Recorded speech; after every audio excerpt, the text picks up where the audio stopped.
আসসালামু আলাইকুম। আসলে আমি একেবারেই প্রস্তুত ছিলাম না যে রিয়া মনি ও হিরো আলমকে নিয়ে একটা ভিডিও বানাতে, কিন্তু এই ভিডিওটা দেখার পরে আমি আর থাকতে পারলাম না।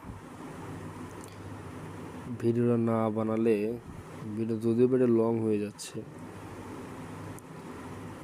এরা দুদিন পর পরে যা শুরু করতেছে, জানি না সত্য কিনা মিথ্যা। এই আর হিরো আলম উনার শরীরে যে কিসের মাংস আছে উনি ভালো জানে। এত চোদন খায়, এত মায়ের পিঠ খায়, তারপরেও আল্লাহ তালা উনাকে এত হায়াত দ্বারা দিয়েছে, আবার সুস্থ হয়ে আবার মাঠে লাভে।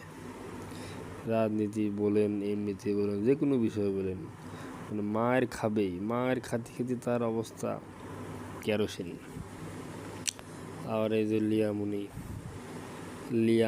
না রিয়ামনি, যাই হোক, সুন্দর সুন্দর ডান্স দেয়, আবার একে সাইডি দেয়, আবার নিয়ে চলে যায়, আবার নিয়ে আসে।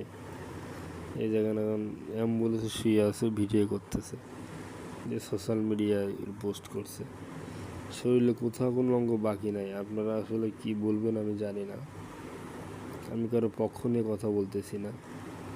আসলে একটা মানুষের শরীরে মায়ের কতই বা সহ্য হয়। দেখেন, উনি কথা বলতে পারতেছে না, টান হয়ে শুয়ে রয়েছে, পুরা শরীর ব্যান্ডেজ করা। এটা কি সম্ভব?